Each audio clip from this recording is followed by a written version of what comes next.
Important meetings began at the Vatican this Wednesday with the start of the second and last session of the Synod on Synodality. The month-long gathering of church leaders and lay people will provide recommendations to Pope Francis on a path forward for the future of the Catholic Church. Dr. Matthew Bunson, editorial director for EWTN News, has our report.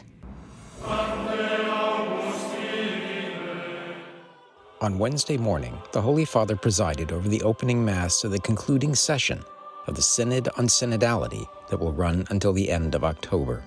The Church, by its very vocation, is a welcoming place of gathering, where collegial charity demands perfect harmony.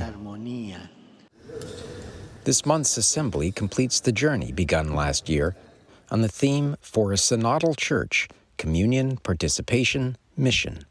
Over the next weeks, bishops, priests, men and women religious, and lay people from around the world will gather every day at the Vatican. This session will be different from last year in a significant way, however.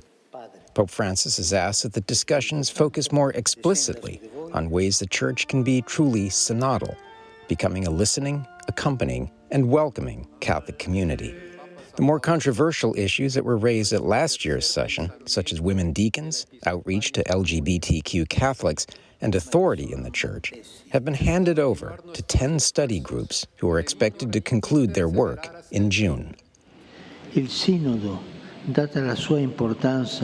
his homily at the opening Mass, Pope Francis emphasized the need for hearts to be open to dialogue and the importance of the harmony that comes from the Holy Spirit. The Pope also called for a day of prayer and fasting for peace on the 7th of October, the one-year anniversary of the outbreak of the Israel-Hamas war. A penitential vigil preceded the opening of the Synod Assembly on Tuesday night.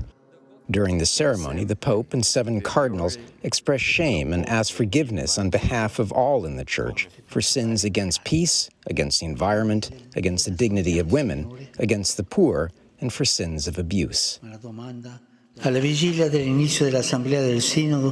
the eve of the solemn opening of the Synod, confession is an opportunity to restore trust in and towards the Church, a trust shattered by our mistakes and sins. The second session of the Synod will end on Sunday, October 27th, with a closing Mass in St. Peter's Basilica. It is expected that, as usual, the Synod will present to Pope Francis a final document based on the conversations of the previous weeks.